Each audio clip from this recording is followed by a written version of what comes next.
Our world has seemingly been filled recently with strong wake-up calls.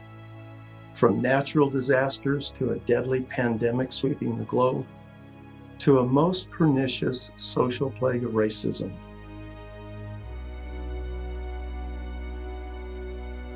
We are daily reminded that we need to awaken to the perilous times that surround us, come to ourselves, and rise and turn to our Divine Father.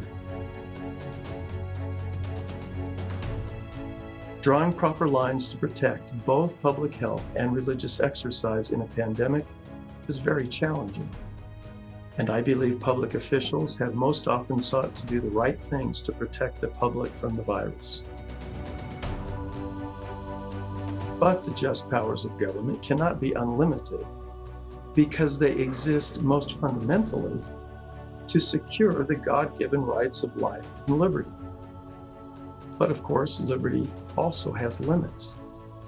Government has a just role in fostering a moral environment in which people can live good and honorable lives.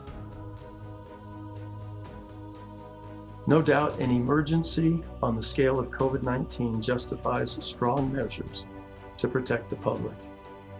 But we cannot lose sight of the fact that many of these measures are extraordinary assertions of governmental power that can dramatically constrain our basic freedoms. The power of government must have limits. Thus, despite the obvious need for a proper response to COVID-19, we must not become accustomed to sweeping assertions of governmental power.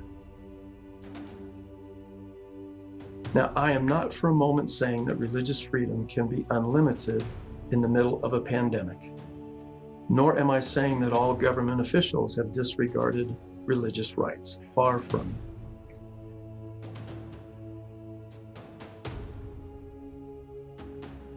When the needs of society are great, officials should still ask whether there is some way of addressing those needs, other than by burdening or banning the exercise of religion.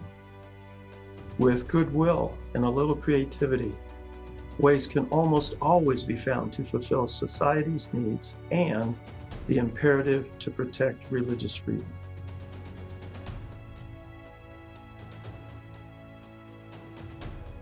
We have witnessed the government's swift, well-intentioned, but often dangerous breaching of the boundaries that protect the free exercise of religion. Do we hear the buzzer on the alarm clock? This is a wake-up call for all of us.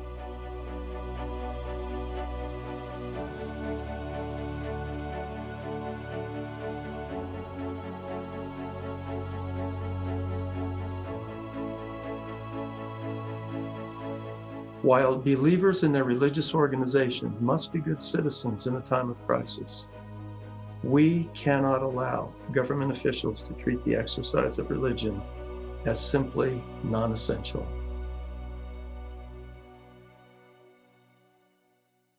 Now is the time for us to heed the wake-up call, to remember and to act. That we may do so is my hope and my earnest prayer.